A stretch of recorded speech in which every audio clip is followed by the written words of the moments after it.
நான் சுந்தர்லால். இது computer facts Tamil channel. இந்த வீடியோல நம்ம பார்க்க போறது லைவ் வீடியோ ஸ்ட்ரீமிங் எப்படி நடக்குது, ரெக்கார்டட் வீடியோ ஸ்ட்ரீமிங் எப்படி பண்றாங்க, யூடியூப் அண்ட் நெட்ஃபிளிக்ஸ்ல வீடியோ ஸ்ட்ரீமிங் எப்படி நடக்குதுங்கிறத பற்றி பார்க்க போறோம்.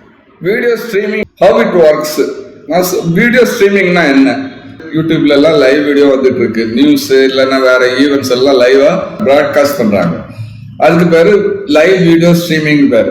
ஆல்ரெடி ரெக்கார்டட் மூவிஸ் எல்லாம் நம்ம வீடியோல பாக்குறோம்.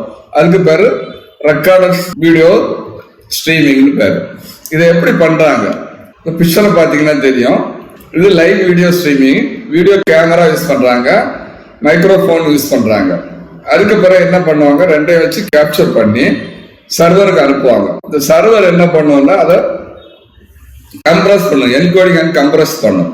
கம்ப்ரஸ் பண்ண பிறகு அது HD ஃபைல் எடுத்துட்டா அதை செக்மெண்ட் பண்ணும். செக்மெண்டேஷன்னா என்னன்னா, இப்போ ஒரு HD வீடியோவா இருந்ததுன்னா HD குவாலிட்டி, மொபைல் குவாலிட்டி இப்படின்னு நிறைய ஸ்பிளிட் பண்ணி முதல்ல செக்மெண்ட் பண்ணும். ஒரு ஃபியூ செகண்ட்ஸ் வீடியோவா ஸ்பிளிட் பண்ணிக்கும். அதுக்கப்புறம் அதை அந்த குவாலிட்டியை டிஃப்ரெண்ட் குவாலிட்டியில அதை சேவ் பண்ணி வச்சுக்கும். சேவ் பண்ணி அதை ஸ்ட்ரீமிங் சர்வர்ல சேவ் பண்ணும். இந்த ஸ்ட்ரீமிங் சர்வர் என்ன பண்ணும், டெம்பரரியா பேக்கப்ல ஸ்டோரேஜ் சர்வர்ல ஸ்டோர் பண்ணிக்கலாம், இல்லைன்னா அதே ஸ்டோர் பண்ணிக்கும். இந்த ஸ்ட்ரீமிங் சர்வர்ல இருந்து எட்ஜ் சர்வர்னு சொல்லுவாங்க. எட்ஜ் சர்வர்ங்கிறது கண்டென்ட் டெலிவரி பண்ற ஃபைனல் சர்வர். அதுல ஆல்ரெடி அந்த மூவி பிக்சர்ஸ் எல்லாம் இருந்ததுன்னா அதே ஆட்டோமேட்டிக்கா ஸ்ட்ரீமிங் சர்வரையே ஸ்டோரேஜ் சர்வரையே கான்டாக்ட் பண்ணாமலே இந்த எட்ஜ் சர்வர் ஸ்ட்ரீமிங் பண்ணும் த்ரூ இன்டர்நெட். த்ரூ இன்டர்நெட்ல ஸ்ட்ரீமிங் பண்ணும்போது செக்மெண்டா தான் ஸ்ட்ரீமிங் பண்ணும். ஸோ இதுக்குன்னு ஒரு ப்ரோட்டோகால் வச்சிருப்பாங்க, அடாப்டிவ் பிட்ரேட்டிங் ஸ்ட்ரீமிங் பேர். இது ஸ்டாண்டர்டா இந்த மெத்தட்ல வீடியோ பிளேயர், அதாவது யூடியூப் பிளேயர் நம்ம மொபைல் டிவைஸ்லயோ இல்லைன்னா நம்ம டிவிலயோ லேப்டாப்லயோ அந்த இன்டர்நெட் ஸ்பீடுக்கு ஏற்றபடி அதை டிசைட் பண்ணுவோம். அந்த வீடியோ பிளேயர் எந்த செக்மெண்ட் நமக்கு வேணும், HD செக்மெண்ட் வேணுமா, மொபைல் செக்மெண்ட் வேணுமா, இல்லைன்னா HD செக்மெண்ட் வேணுமான்னு இந்த எட்ஜ் சர்வர் ரிக்வெஸ்ட் பண்ணும். எட்ஜ் சர்வர்ல அந்த கண்டென்ட் இருந்ததுன்னா இமிடியேட்டா அது டெலிவரி பண்ணும். இல்லைன்னா அது ஸ்ட்ரீமிங் சர்வரோ ஸ்டோரேஜ் சர்வரை கான்டாக்ட் பண்ணி டீடைல்ஸ் எடுக்கும். ஸோ இந்த டைம்ல இந்த வீடியோ சர்வர் இன்டர்நெட் நம்ம ரிக்வெஸ்ட் பண்ணது HDயா இருந்தாலும் அதோட ஸ்பீட் இன்டர்நெட் இருந்ததுன்னா ஆட்டோமேட்டிக்கா அதுல பேக்கப்ல ஸ்டோரேஜ் ஆயிருக்கும். அதுக்கு பேரு பஃபரிங் பேரு. ஸோ கொஞ்ச நேரம் இன்டர்நெட் இல்லைன்னாலும் பஃபரிங் இருந்ததுன்னா பஃபரிங்ல இருந்து அதை பிளே பண்ணும். அப்புறம் அந்த பஃபரிங் கண்டென்ட் இல்லைன்னா இன்டர்நெட் இல்லைன்னா சுத்த ஆரம்பிச்சிடும். இதுதான் லைவ் வீடியோ ஸ்ட்ரீமிங். இதே ரெக்கார்டட் வீடியோ ஸ்ட்ரீமிங்னா இது வீடியோ ஸ்டோர்ட் ஆன் சர்வர். என்ன பண்ணோம்னா டிவைடட் இன்டு ஸ்மால் சங்க்ஸ். இந்த யூடியூப் எல்லாம் என்ன பண்ணோம்னா சின்ன சின்ன சங்க்ஸ், அதாவது செக்மெண்டா பிரிச்சு டிஃப்ரெண்ட் குவாலிட்டியில இன்னொரு சர்வர்லயோ அல்ல அந்த சர்வர்லயோ சேவ் பண்ணி வச்சுக்கோம். ஸோ இது நம்ம யூடியூப் நம்ம பிளேயர் ரிக்வெஸ்ட் பண்ணோம்னா இன்டர்நெட் வழியா பிளேயருக்கு இன் ரியல் டைம்ல பாஸ் ஆகும். ஆனால் பாசிங் மெத்தட் எல்லாம் இதுதான். மேல நான் சொன்ன மாதிரி எட்ஜ் சர்வர் தான் யூஸ் பண்ணிக்கும் depending on internet speed. Video streaming delivers audio and video content in real time without downloading the entire file first. அதாவது ஃபைல் ஃபுல்லா நம்ம டவுன்லோட் பண்ண மாட்டோம். அதான் video streaming. It breaks data into packets.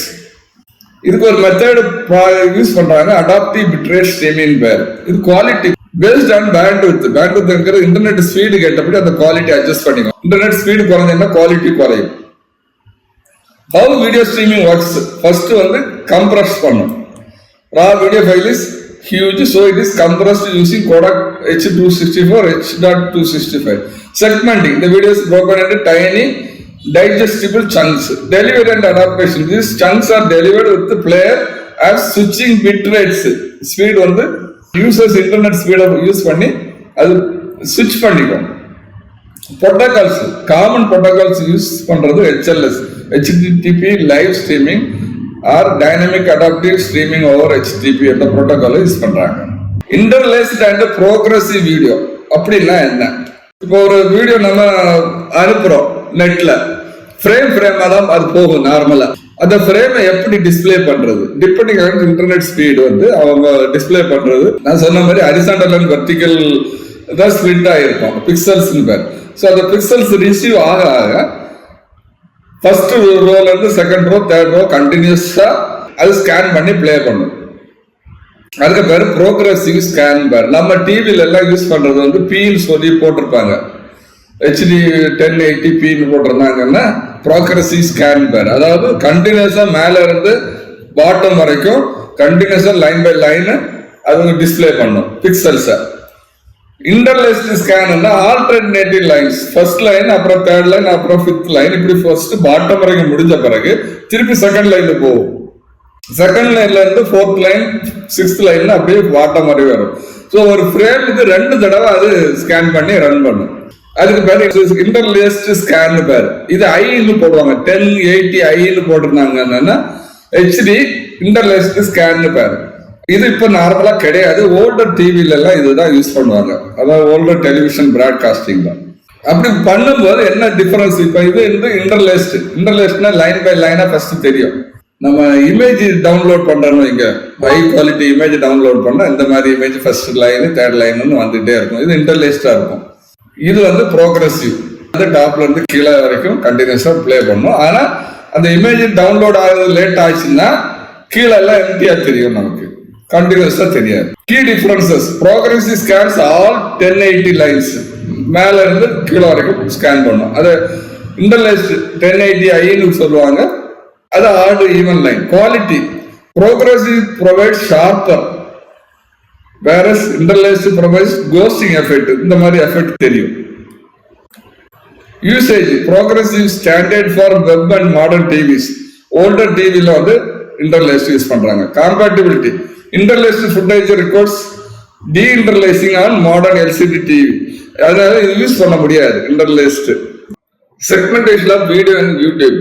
அதாவது video நம்ம யூடியூப்ல லோட் பண்ண உடனே அது 6 செகண்ட்ஸ்க்குள்ள செக்மெண்ட் ஆட்டு அதை டிவைட் பண்ணும் யூடியூப். அதாவது அதுக்கு பேரு சங்க்ஸ்ன்னு பேர். இந்த சங்க்ஸ் எல்லாம் ஒரு ரா ஃபார்மெட்ல சர்வர்ல ஃபர்ஸ்ட் சேவ் பண்ணி வச்சுக்கோம். ஸோ இந்த பிக்சரை பார்த்தீங்கன்னா தெரியும். ஃபர்ஸ்ட் நம்ம அப்லோட் பண்றோம். அப்லோட் பண்ண உடனே இந்த அப்லோடர் சங்க்ஸ் ஆட்டு டிவைட் பண்ணும். ஒரு சங்க்ஸ் நார்மலா 6 செகண்ட்ஸ் டியூரேஷன் இருக்கும். இது அவ்வளவு சங்க்ஸ் அப்லோட் பண்ணி ஒரு சங்க்ஸ் ரா சர்வர்ல லோட் பண்ணி வச்சுக்கோம். நெக்ஸ்ட் அது என்ன பண்ணுன்னா வீடியோ என்கோடர் இருக்கும். வீடியோ என்கோடர் என்னன்னா உங்களுக்கு தெரியும், அது கோடக், இந்த கோடக் ஃபார்மெட் எல்லாம் யூஸ் பண்ணி H264 H265 இந்த ஃபார்மெட் எல்லாம் யூஸ் பண்ணி என்கோட் பண்ணும். என்கோட் பண்றதுக்கு முன்னாடி ஒவ்வொரு செக்மெண்ட்டையும் ஒவ்வொரு ரெசல்யூஷன்ல என்கோட் பண்ணும். அதாவது ஒவ்வொரு செக்மெண்ட் இப்போ 360p 720p இது HD, இது ஃபுல் HD. இதே மாதிரி 4K ஃபார்மெட் தேவை நம்ம அப்லோட் பண்ணியிருந்தோம்னா 4K வரைக்கும் அப்லோட் பண்ணிக்கும். இது அவ்வளோத்தையும் ஒவ்வொரு செக்மெண்ட்டையும் ஒவ்வொரு ரெசல்யூஷன்லையும் என்கோட் பண்ணி அது என்கோடர் செக்மெண்ட்டை ஒரு சர்வர்ல சேவ் பண்ணி வச்சுக்கும். இதனுடைய மெட்டா டேட்டாவும், அதாவது எந்த செக்மெண்ட் எங்க இருக்குங்கிற டீடைல்ஸும் என்ன சீக்வன்ஸ்ல அது இருக்குங்கிறதையும் இந்த மெட்டா டேட்டா சர்வர்ல சேவ் பண்ணி வச்சிருக்கோம். ஒன்ஸ் நம்ம கிளையண்ட்ங்கிறது நம்ம மொபைலோ லேப்டாப்லயோ நம்ம ஒரு ரிக்வெஸ்ட் பண்ணும்போது, யூடியூப் பிளேயர் ரிக்வெஸ்ட் பண்ணும்போது டிபெண்டிங் ஆன் த பேண்ட்விட்த் ஸ்பீடை பொறுத்து இந்த அடாப்டிவ் பிட் ரேட்டிங் சொல்லுவாங்க. அது இந்த என்கோடட் செக்மெண்ட்ல இருந்து நம்முடைய பேண்ட்விட்த் ஸ்பீடை பொறுத்து 360pயோ இல்ல 720pயோ, பிங்கிறது ப்ரோக்ரசிவ் ஸ்கேன் பேரு, 1080ங்கிறது HD செக்மெண்ட். ஸோ இந்த ஃபுல் HD செக்மெண்டா எங்கிறதெல்லாம் அந்த பேண்ட்விட்த் ஸ்பீடை பொறுத்து அடாப்டிவ் பிட் ரேட்டிங் என்கோடிங் மெத்தட்ல நம்ம யூடியூப் கிளையண்ட்டுக்கு வரும். அது ஒன்ஸ் யூடியூப் கிளையண்ட்டுக்கு அது ரிசீவ் ஆனோடனே அது அவ்வளோத்தையும் பிளே பண்ணணும்.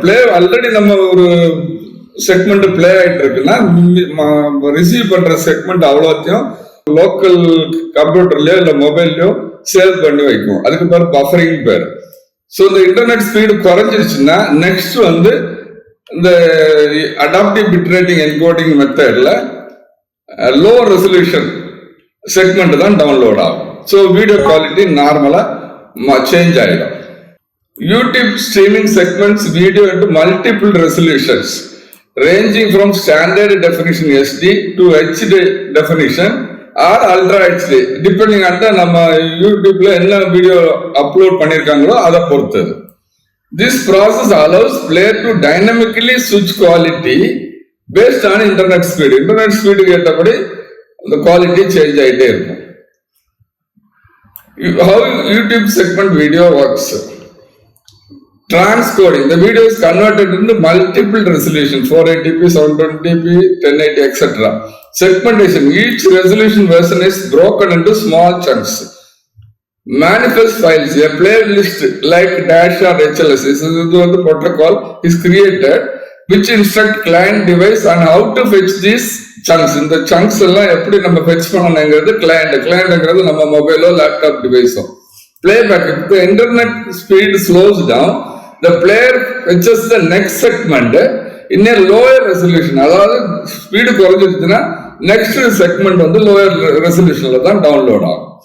இதுதான் யூடியூப் பிளே பண்ற மெத்தடாலஜி. இதுதான் ஆல்மோஸ்ட் எல்லா ஓடிடிபி பிளாட்ஃபார்மும் யூஸ் பண்ற டெக்னாலஜி. இன்னும் நெட்ஃபிளிக்ஸ் எல்லாம் என்ன பண்ணுவாங்கன்னா, இப்ப நம்ம வந்து பிரீமியம் சர்வீஸ் நெட்ஃபிளிக்ஸ் எல்லாம் அது நம்ம என்ன குவாலிட்டிக்காக நம்ம சப்ஸ்கிரைப் பண்ணிருக்கோமோ அதுக்கு ஏற்றபடி அந்த குவாலிட்டியில உள்ள செக்மெண்ட்டை தான் டவுன்லோட் பண்ணும். மற்ற குவாலிட்டியில ஹையர் குவாலிட்டி டவுன்லோட் ஆகாது. Key video quality factors. ஒரு வீடியோ குவாலிட்டி எப்படி எல்லாம் இருக்கும், எதனால அஃபெக்ட் ஆகும். Video quality is primarily determined by technical parameters. என்னெல்லாம் பாராமீட்டர்ஸ்? ஃபர்ஸ்ட் வந்து பிட் ரேட். பிட் ரேட்னா என்னன்னா, நம்மளுடைய டேட்டா நெட் ஸ்பீடை பொறுத்து எவ்வளவு டேட்டா பர் செகண்ட் வருதுங்கிறத பொறுத்து நம்மளோட குவாலிட்டி இம்ப்ரூவ் ஆகும். இதை மெகா பிட்ஸ் பர் செகண்ட் சொல்லுவாங்க. நார்மல் ஹெச்டிக்கு வந்து 4 to 5 mega bits per second நமக்கு டவுன்லோட் ஆகணும், இல்லைன்னா ஹெச்டி குவாலிட்டி வராது. Second parameter resolution. ரெசல்யூஷன்ங்கிறது வித் இன் ஹைட் பிக்சல்ஸ். நார்மலா 1080ங்கிறது ஃபுல் ஹெச்டி, 4Kங்கிறது அல்ட்ரா ஹெச்டி இமேஜ். இன்க்ரீஸ் ஆக ஆக குவாலிட்டி வில் பி ஷார்ப்பா இருக்கும். Frame rate, number of individual frame shown every second, FPS சொல்லுவாங்க. நார்மலா 24 to 30. யூடியூப் வீடியோ எல்லாம் 30 frames per second. பட் இதோட ஃபாஸ்ட் கார் ரேஸ் இது மாதிரி எல்லாம் சினிமேட்டிக்கா இருக்கணும்னா 60 வரைக்கும் போவாங்க அவங்க. அதுக்கு ஸ்பெஷல் கேமரா வேணும். Compression technology use. என்ன கம்ப்ரஷன் டெக்னாலஜி பொறுத்து H264 H265 எல்லாம் use for reduce file size. ஆனாலும் குவாலிட்டி ஓரளவுக்கு இருக்கும், இம்ப்ரூவ்டா இருக்கும். வேற ஏதாவது கம்ப்ரஷன் டெக்னாலஜி யூஸ் பண்ணாங்கன்னா குவாலிட்டி மாறிடும். Thanks for watching this video. Please subscribe to receive more videos.